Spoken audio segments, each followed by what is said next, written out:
Okay guys, another unboxing video for today. Meron tayong dumating na items, no?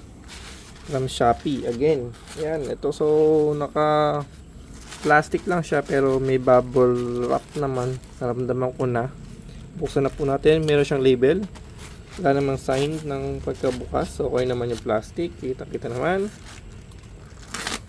Buksan na natin, ano? Yan. Check natin. Okay, so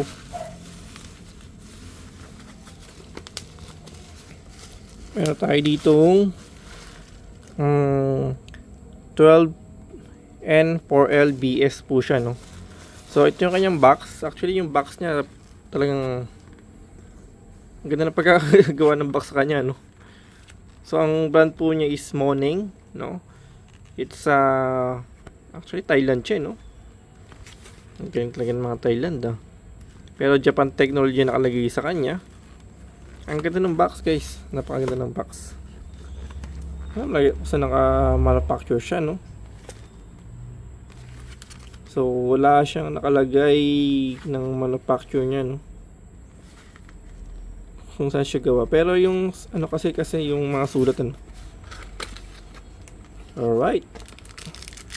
So may kasama naman siyang bolts and nuts niya, no? Pang dito. Okay. Say date. Wala siya nakalagay din dito, no? Hindi siya minarkahan. So, sa Moning, ano? 12N4LBS. Ayan. Made in China, no? Pero Moning. Pero yung words kasi niya, no? So first impression lang, okay naman, sealed. Ang ganda rin ng box saka yung sticker sa kanya nakalagay. So anyway, check natin kung meron siyang laman, may karga siya, no? Ayan.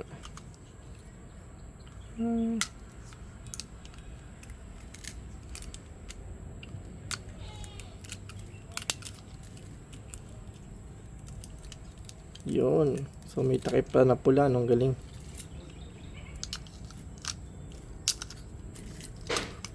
Yun. And then syempre meron tayong tester dito, guys.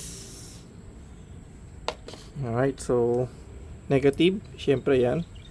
And then check natin kung ilang voltage siya.